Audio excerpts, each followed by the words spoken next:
네, 날카로운 눈으로 여의도 정치를 들여다보고 따끔한 훈수해 주실 분입니다. 전원책 변호사 모셨습니다. 변호사님 어서 오십시오. 예, 안녕하세요. 예. 근데 요새 이거 훈수해봤자 잘 듣는 사람이 없어요. 예. 이 바둑 장기는 옆에서 훈수를 하면 실력이 좀 떨어지더라도 환히 잘 보이잖아요. 그렇죠. 왜 그러면 욕심에서 멀어지니까. 네, 한 발 물러나서. 예, 수가 보이는 거예요. 예. 정치판도 마찬가지거든요. 네.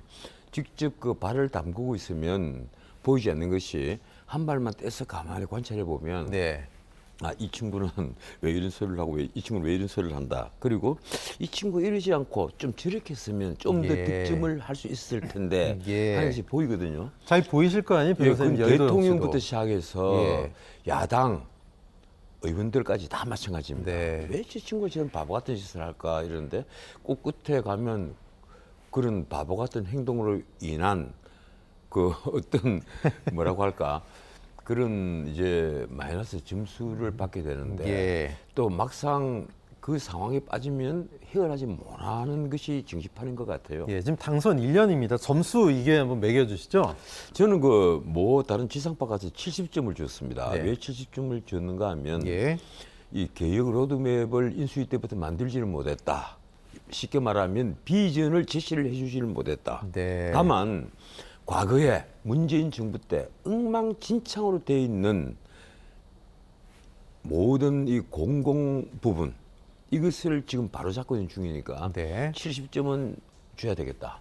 다만 이제 앞으로 더 나아가서 비전을 제시해주는 단계가 되면 지금 노동개혁, 임금개혁, 교육개혁을 얘기하고 있잖아요. 3대 개혁이요. 그런데 예. 이 사실 노동개혁은 이 의회에서부터 그 절대다수를 갖고 있는 민주당이 있으니까 그 민주당이 문재인 정권 때 노동 3법을 바꿨단 말이에요. 네. 이러니까 지금 그 법을 다시 되돌리는 작업부터 해야 되는데 그게 지금 불가능합니다. 그래서 노동개혁도 어렵고 연금개혁은 이건요. 윤석열 대통령이 내가 욕을 듣고 내가 하겠다. 이제 이 얘기를 하는 것처럼 보이는데 네. 쉽게 말하면 많이 받고 지켜줘야 되니까 누가 하더라도 이 임금개혁은 욕을 듣게 돼가는 거예요. 그래도 난 윤 대통령이 하겠다는 걸 고맙게 생각을 하고 있고 네. 교육개혁은요.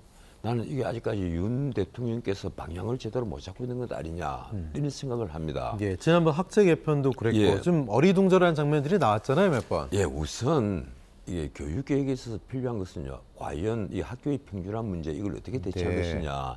지금 사실은 그 이미 자사고까지 나와 있단 말이에요. 네네. 그 외고 자사고, 특목고와 자사고가 나와 있는데도 굳이 지금 학교의 평준화로 해서 지금 고등학교에 이번에도 학폭 문제가 그 모 변호사님 때문에 거론이 됐지만 뭐 정순진 변호사 예, 무슨 학교에 얘기 계속 예, 나왔죠. 일진이 있잖아요. 예, 예. 일진이란 게 있고 요사이는 짱이라고도 안 그래요. 통이라고 그래요. 통. 통이요. 학교마다 통이 있단 말이에요. 네. 예.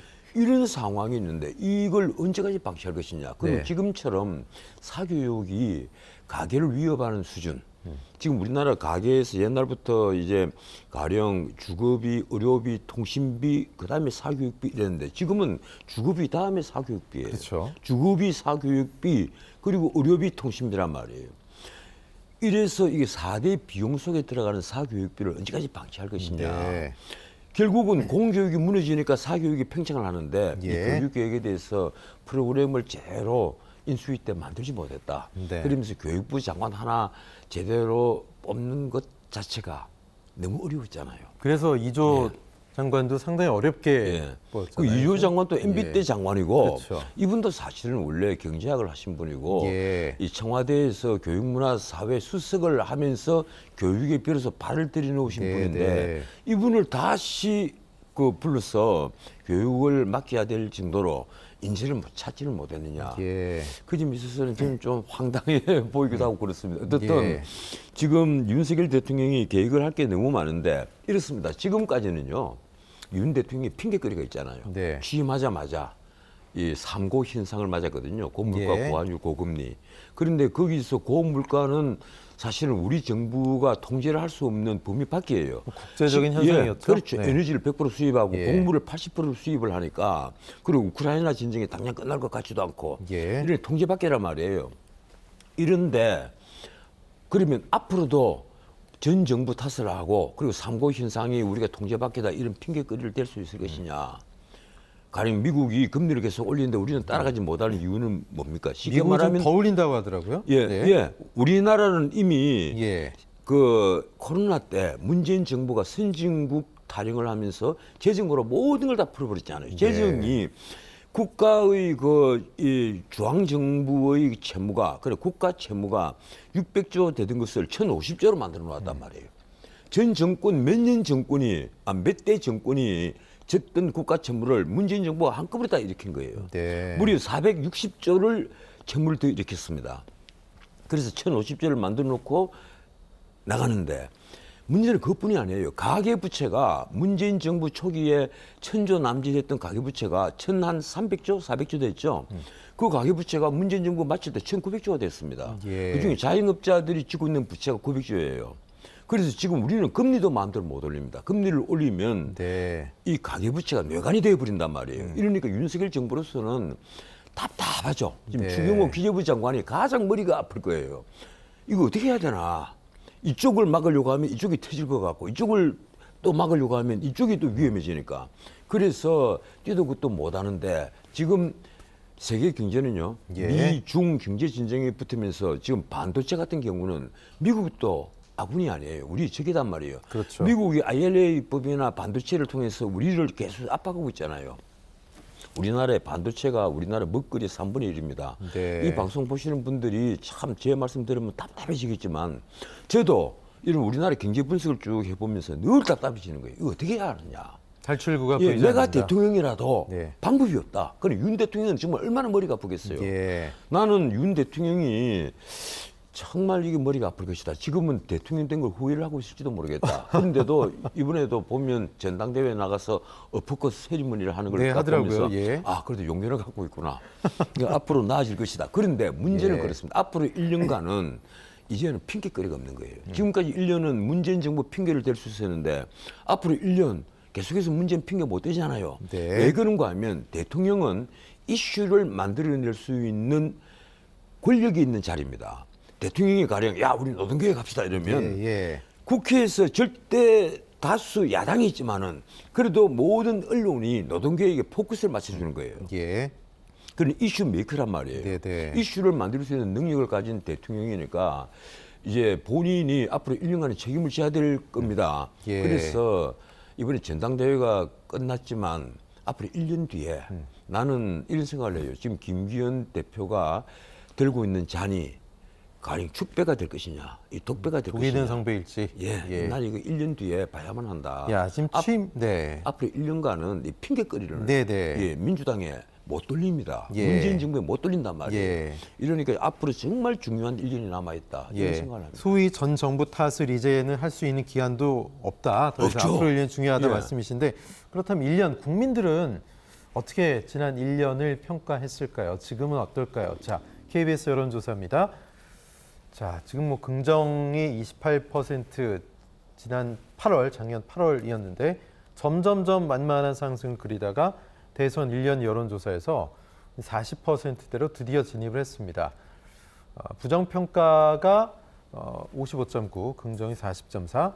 자, 국정 운영 잘 못한다 54.8, 잘한다 41.9. 뭐 20%, 30%대 보다가 40대 보니까 이거 뭐 굉장히 뭐 많이 낮은 것처럼 보이지만 사실 집권 1년차 40% 그것도 많이 부족한데 특히 이제 일반적으로 국민들은 뭐 야당과 좀 소통도 하고 정치를 제대로 된 정치를 보여주지 왜 협치가 안 나오느냐 뭐 이런 걱정들 좀 하시잖아요. 야당과 소통 물론 지금 사법 리스크 때문에 민주당도 상황이 녹록지 않아서 그런 여야가 만나기 쉽지 않다라는 뭐 분석도 있습니다만 좀 통 크게 예. 대통령이 야당 대표를 만나야 되는 거 아니냐 이런 시각도 있거든요. 어떻게 글쎄요. 보세요? 지금 그 한국 리서치가 예. 아마 KBS에서 그 한 여론조사는 맡았을 텐데 좀 네네. 보수적인 곳인데도 이번에 40%를 넘었습니다. 예. 40.4 국정 긍정 평가인데 또 8일과 9일 이틀 동안 했던 갤럽 여론조사는 아직까지 여전히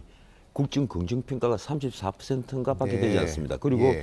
부정 평가는 역시 뭐 50% 후반, 58%인가 이렇게 되어 있는데, 네. 근데 그 원인들을 한국 리서치도 그렇고 예, 갤럽도 그렇고 원인들은 다 대등소이예요. 국정을 긍정으로 평가하는 것은 역시 노조에 대한 대응을 잘하고 있다.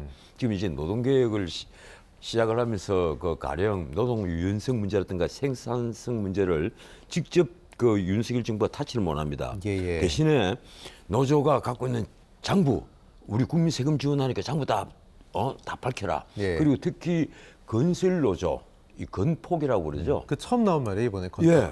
근데 실제 건설 노조들이 뭔가를 그 일하지 않고 챙겨 먹는 것이 많다 이러니까 네. 진짜 조폭들이 그 건설 노조 노조는 일처럼 위장해서 들어가 예, 위장을 있더라고요. 해가지고 네. 챙겨 먹은 것이 이번에 다 들통이 났지 않습니까? 예. 그런 걸로 봐서 일단 그 뭔가 진전은 있다. 좀 씻어내고 클린해지는 건 있다. 네. 이러니까 국민들이 이제 윤석열 정부에게 쉽게 말하면 상식과 공정으로 돌아가는 게 법대로 하는 것이 네. 그대로 보이니까 거기에 이제 점수를 주는 건데 여전히 박한 점수가 뭔가 하면 바로 민생 문제예요. 네네. 민생 경제 문제는 윤석열 정부에서 제일 그 가입표를 치는 게 바로 그 부분이고 이번에 거기 하나 더해진 것이 그 강제징용에 대해서 보상하는 문제를 일본과 너무 쉽게 삼자 타협한 배상. 것이 아니냐. 예. 여기에 대해서 여론이 지금 좋지 못하거든요. 네. 그 부분에선 예. 개인적으로 변호사님 어떻게 보십니까? 저는 이렇습니다. 한미일 공조에 관해서 네.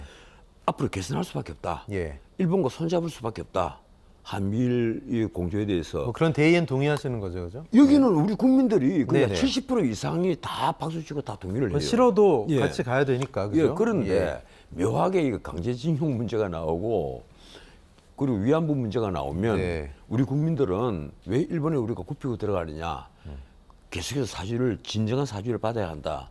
이 선에서 한 발도 물러나지 않은 거란 말이에요. 예. 그 일본 입장에서는 우리는 사죄를 지금까지 해왔지 않느냐 이 얘기인데 저도 한국 사람인데 화가 나죠. 하지만 지금은 저는 이런 생각을 합니다. 더 중요한 문제가 어디 있느냐. 우리가 한미일 공조를 회복하는 것 이건 굉장히 중요하다. 특히 민주 진영과 비민주 진영이 대립을 하고 있는 이 세계 정세에 있어서 특히 동북아 정세, 네. 세계 화약고인데 여기에서 우리가 북핵을 제거할 방법이 없다면 예. 우리가 그 확장 억제에 대해서 협의체를 만들자. 네. 지금 이걸 논의를 하고 있는데 이런 걸 위해서라도 일본과는 화해를 좀 세울 수밖에 없다. 네. 그 점은 나는 윤석열 대통령이 아마 그 비슷한 말을 했습니다. 욕은 내가 듣겠다. 아마 예. 이 취지의 말씀을 하신 걸로 알고 있는데 네네. 나는 윤 대통령이 결단을 잘 내렸다는 생각을 해요. 예. 그렇군요. 지금 말씀하신 부정평가 제일 이제 지금 아쉽다라고 하신 부분도 민생 바로 대책이 민생입니다. 수월한 거, 그 말씀 그리고 부정평가 요인들 여론조사 보면 너무 인사가 검증이 부실하고 인사가 편중되어 있는 거 아니냐. 흔히들 얘기하는 검찰공화국 그렇죠. 그래서 뭐 벌써부터 다음 공천에서 소위 꽂을 검사들 리스트가 뭐 돌고 있는 게 뭐 횡행하다 이런 얘기들도 있는데 정부 일기 내각 그리고 인사에 대해서 어떻게 평가하십니까, 변호사님? 이게 그 이번에 그 정순신 그 변호사가 예. 이 검찰을 사실 떠난 지 굉장히 오래된 분이 네.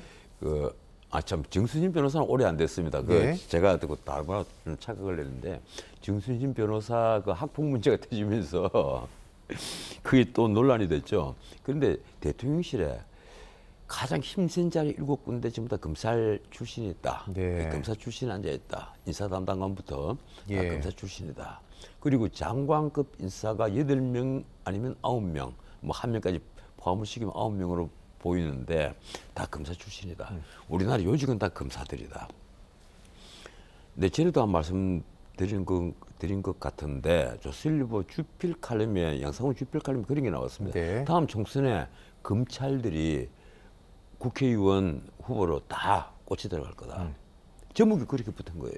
그런 얘기 요즘 많이 나오고 예, 있잖아요. 그럴 정도로 실제 일선 정치부 기자들 얘기를 들으면 야 이게 보통 문제가 아닌 것 같더라. 처음에는 뭐 검찰공화국이라면 네. 윤석열 대통령을 공격하기 위한 용어로만 생각을 했는데 예. 실제 돌아가는 과정을 쭉 지켜본 일선 정치부 기자들 얘기는 이 네. 보통 문제가 아니다. 검찰들이 거의 정권을 갖고 막 움직이는 나라가 된 것 같다. 이런 얘기를 하는 분들이 자꾸 늘어나요. 제게도 그런 게 들린단 예. 말이에요. 그래서 나는 그 그 어린이 어디냐 생각해 보면 윤석열 대통령이 믿을 수 있는 사람이 바로 검찰 출신밖에 없지 않느냐. 이분이 뭐 정치를 오래 하신 분 같은 모르겠는데 그렇죠.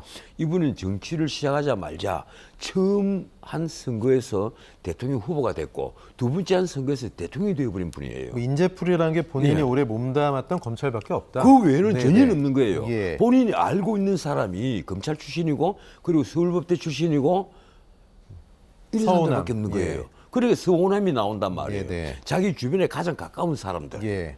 이 사람들이 바로 윤석열 대통령이 가장 믿을 수 있는 사람들이고 윤석열 대통령이 이 사람들과 일을 하지 않으면 나는 불안해서 아무것도 못한다. 예. 이런 인재풀이 굉장히 좁아지는 겁니다. 예. 그래서 처음부터 이제 이런 문제가 다시 이제 원점으로 돌아가면요. 이게 대통령에 당선된 직후부터 본인이 좀 보폭을 넓히고 시야를 넓혀야 되는데 윤석열 대통령이 그러질 않았다. 그리고 또 인수위에서도 난 문제가 좀 있었다고 봐요. 네. 인수위에서 로드맵을 만들어내고 인수위에서도 이런 인재풀에 대해서 다양하게 준비를 해서 대통령 책상 위에 딱 올려줘야 되는데 그걸 못한 게 아니냐. 이런 생각을 합니다. 어떻든 지금 검찰공화국이다 아니다는 문제는요. 지금 야당에게도 하나의 공격의 공격의 대상이 되거든요. 지금 야당은 가장 큰 리스크가 역시 이재명 대표의 사법 리스크잖아요. 네. 그 이번에도 시정일관 이번에도 이재명 대표의 전 비서실장이 네. 예, 극단적 선택을 한 것으로 보이는데 여기에 네. 대해서 지금 이재명 대표는 당장 그걸 또 어떻게 얘기를 하는가 하면 검찰의 어떤 압박 수사 네. 이런 것으로 그 원인을 다 돌립니다. 예. 그리고 모든 걸 늘 그 이재명 대표는 이 검찰공화국 그리고 탄압, 이 검찰 통합, 이 정치 탄압, 야당 탄압으로 다 미룬단 말이에요. 네. 그래서 이 검찰공화국 그리고 이 정치 탄압 이런 것이 다 연결이 돼가 있잖아요. 그런 걸 벗어나기 위해서라도 좀 인사 문제는 윤 대통령이 좀 폭을 넓혔으면 좋겠다. 네. 특히 이번에 이제 당의 지도부가 완전히 바뀌지 않았습니까? 네네. 그래서 이제는 격주마다 회동도 하겠다 이러는데 이 대통령이 좀 시야를 넓혀서 당에다가 이 권한을 왕창 다 넘겨주고 필요한 것은요. 특히 정책에 대해서 난 당의 권한을 좀 많이 넘겨줬으면 하는 생각을 합니다. 네. 그래야만 다음 총선에서도 그 당 지도부가 공천 과정을 통해서 또 국민들에게 공약을 할 여지가 생기거든요. 예. 정책에 관해서 당에 좀 힘을 많이 실어주고 그리고 좀 대통령은 안보 그리고 큰 틀의 어떤 경제 틀 여기에만 좀 집중을 했으면 좋겠다. 예. 이 대통령실에서 아닌 말로요. 이 대통령 자체가 밀턴 프리덤의 그 선택할 자유를 그렇게 난 책을 많이 읽었다 자꾸 강조를 하신 분이 지금 소주값 심지어 막걸리 값까지 통제를 하려고 됩니다. 네. 찍어 누르는 거죠. 올리지 예. 말라고. 그러면 안 되죠. 네. 이 관치금융을 그런 식으로 하겠다는 것은 안 되고 유도를 해나가는 것은 좋은데 그냥 대통령이 뭔가 생각을 잘못하고 있는 게 아니냐. 예. 이 선택할 자유가 무엇인지를 이 대통령께서 정말 잘못 이해하고 있는 것 아니냐. 예. 이런 생각을 합니다. 네, 자연스럽게 뭐 잠시 언급이 됐는데 주제를 좀 바꿔보자. 이재명 대표의 초대 지사 시절 비서실장이었던 전모 씨가 스스로 극단적인 선택을 한 것으로 보이고 숨진 채 발견됐습니다. 이 대표 주변 인물 5번째 죽음인데요. 일단 전 비서실장 전모 씨 어떤 분인지 좀 말씀해 주십시오. 예, 저도 몰랐는데 네네. 이 대표 주변에 실세들 있다. 예, 내 최측근이 누구냐? 그러면 정진상, 김용 지금 네. 구속되어 있는 두 분을 이 주변에서 다 꼽았습니다. 그런데 이번에 나온 얘기가 늘공 중에서 어공이 아니고 어찌다 예, 공공이 예. 아니고 늘공 중에서 실세 중에 실세가 바로 이 전모 씨다. 그러니까 원래 공무원 출신이라는 얘기죠. 오래 예. 공무원 하셨던 그래서 분이죠. 성남시에서 이재명 대표가 시장이 됐을 때 비서실장을 지냈고 네. 그리고 경기도에서도 비서실장을 지냈고 또 GH 경기주택도시공사 예. 여기에 경영기획본부장을 지냈거든요. 그리고 네. 사장 직무대행까지 했어요. 네네. 그래서 이 대표를 최측근에서 늘 보좌를 하면서 거의 모든 것을 다 알고 있는 분이다. 심지어 이제 가장 문제된 것이 이번에 성남 FC 후원금 문제에 있어서 예. 지금까지는 두산 문제가 거론이 돼가지고 두산에서 이제 돈 그 낸 전 대표 기소됐고 그리고 그 돈을 받았던 팀장이 기소가 됐잖아요. 예. 그런데 이분은 두산이 아니고 네이버, 예. 네이버 40억을 유치를 했고 그 실제 그 네이버와 이 협상을 하고 논의를 한 장본인 당사자다 네네. 이 얘기입니다. 그리고 그것만 있는 줄 알았더니만 그래서 그 작년 12월 26일 날 검찰에 불려갖고 그 이제 카메라가 다 돌아가는 가운데서 조사를 받았단 말이에요. 그리고 검찰은 그 이후로는 우리가 조사를 한 적이 없다 이러는데 그 다음에 나온 것이 바로 GH 합숙소 얘기가 나왔거든요. GH 합숙소 문제가 이게 보통 문제가 아닙니다. 이것도 옆집이라는 얘기죠. 공직선거법 이제 위반이 될 텐데 문제는 이재명 시장의 하필이면 옆집인데다가 그분이 그 집 주인이 또 이재명 시장과 이 결국은 나중에 친분이 있는 것으로 되어버렸습니다. 네네. 그런데 그 집을 복덕방에 내어놓은 사람은 이 5급 공무원 김혜경 그 부인 김혜경을 따라다니는 5급 공무원 배소연이란 말이에요. 네네. 그리고 그 집을 그리고 복덕방에 나오자마자 이 GH가 계약을 해가지고 거기를 합숙소로 쓴 거예요. 이 과정을 알고 있는 사람이 바로 그때 사장 직무대행을 했던 바로 이 전모 씨란 말이에요. 예. 그래서 이분이 그 여기에 대해서 영상 녹화 조사를 할 때 이런 부분도 조사를 받지 않았겠느냐. 문제는 이제 이분이 유서를 6장 남겼다는데 지금까지 드러난 내용은 그겁니다.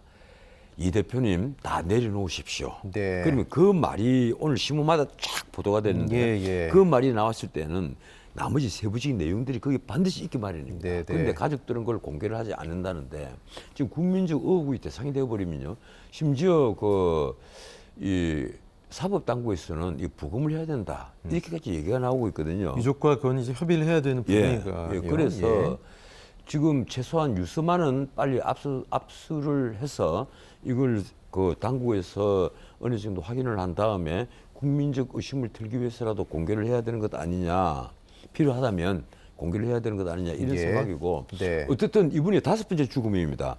그 2021년 12월에 그 성남도시개발공사 개발사업본부장 지낸 유한기 씨가 그 U2라고 부르는 분이 네네. 그 아파트에서 추락을 해서 죽은 거예요. 네. 쉽게 말하면 떨어져서 죽었단 말이에요. 그리고 그 직후에 또 개발 1처장 그 유명한 김문기 씨가 또 그 극단적 선택을 했습니다. 예. 이분에 대해서는 이재명 대표가 나는 하위 직급이라서 잘 모른다. 성남시장 때는 잘 몰랐다. 이랬는데 나중에 보니까 뉴질랜드와 호주에 9박 11일간 그 여행을 할 때 함께 골프까지 쳤다. 네. 이것이 밝혀져서 지금 재판을 받고 있지 않습니까? 그 다음이 또 진짜 문제입니다. 이게 상방울과 연계되어서 쉽게 말하면 그 앞에 공직선거법 때 변호사 비용, 이 이재명 그 대표는 나는 2억 5천 정도밖에 쓰지 않았다. 이 얘기를 했는 그 파기환송을 받아서 끝내 무죄를 받은 그 사건의 변호사 비용을 상방울에서 변호사비 대납을 했다. 이렇게 폭로한 사람이 있어요. 그게 네. 이병철 씨입니다. 예. 이분이 폭로를 하고 난 다음에 모텔에서 2022년 1월 달입니까? 비극적인 죽음을 한 거예요. 예. 그냥 그 변사체로 발견이 됐는데 물론 나중에 이걸 수사당국에서는 병사라고 결론을 내렸습니다. 그런데 그 당시만 하더라도 가족들이 이건 병사 아니다. 이렇게 지금 얘기를 하고 있단 말이에요. 어쨌든 이분이 지금 그 말을 한 대로 상방울에서 전환사채 20억이 예. 이모 변호사에게 간 것은 확실합니다. 그것이 이미 다 드러났으니까. 그럼 전환사채 20억이 뭐냐? 그게 이 이병철 씨는 변호사비 대납이다. 이 얘기를 한 거예요. 그리고 어머니 죽음을 했단 말이에요. 또 그리고 그것뿐이 아니죠. 바로 소고기 법화 사건의 당사자인 배소연 씨. 이 배소연 씨는 사실은 결혼을 한 걸로 알려져 있었는데 배소연 씨 집에서 배소연과 동거하는 남자가 있다. 그 남자가 어머니 죽음을 한 거예요. 그런데 그 남자가 배소연에게 카드를 빌려준 사람이란 말이에요. 소고기 법화를 유용을 할 때 카드를 돌려막는 식으로 카드를 썼는데 그 카드를 이 남자가 빌려줬다. 개인 카드를 빌려준 것이다. 그리고 그분이 또 어머니의 죽음을 한 거예요. 그래서 그 네 분, 그러니까 유한기, 김문기, 이병철 다음에다 이 김모 씨, 그리고 이번에 이 전모 씨, 이 정모 씨는 문자 그대로 이재명 대표의 예. 최측근인 이 늘공이었다. 이러니까 당장 지금 여당에서 이 새 대표가 된 김기현 대표도 또 한마디 했죠. 이거 왜 자꾸 주변에서 늘 네. 이렇게 사람들 죽어나가느냐. 네. 응? 여기에 대해서 분명히 밝혀야 된다. 이게 그 사실 지켜보는 입장에서 그런 의문은 들어요. 김기현 대표의 말처럼 이 대표를 둘러싸고 있는 뭐 죽음의 그림자 이런 것이 자꾸 떠오른단 말이에요. 예. 이러니까 이 대표가 좀 생각을 해봐야 될 문제가 있다. 김기현 대표는 이런 식의 공격을 했습니다. 이재명 대표가 직무를 수행하는데 적합한 점 심사숙고를 해봐라. 이 예. 말까지 한 거예요. 이런 상황에서 둘이 만날 수 있겠습니까? 지금 이렇게 어수선한데. 글쎄요. 예. 이재명 대표를 뭐 적극 만나야죠. 이렇게 그 당선 직후에 그 그렇게 대답을 얘기했었죠. 했는데 예. 글쎄 이 상태에서 만나봤자 서로 또 얼굴 붉힐 일만 있는 것 아니냐. 네.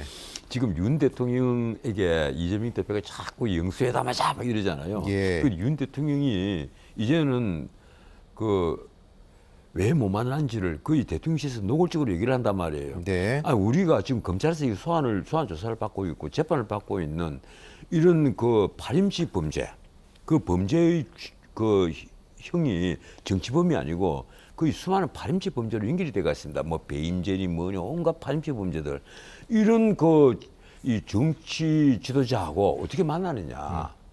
만날 수가 없다. 이 얘기란 말이에요. 예. 그래서 아마 김기현 대표도 좀 고민은 될 겁니다. 하지만 제1야당 대표니까 예. 만나기는 만나야 되겠죠. 예. 자, 새롭게 국민의힘 대표가 된 김기현 대표가 어떤 행보를 보일지, 이번 또 극단적 선택, 비극적인 죽음이 정치권에 어떤 파문을 일으킬지 지켜봐야 되겠습니다. 전원책 변호사님과 말씀 여기까지 나누죠. 고맙습니다. 예, 고맙습니다. 네.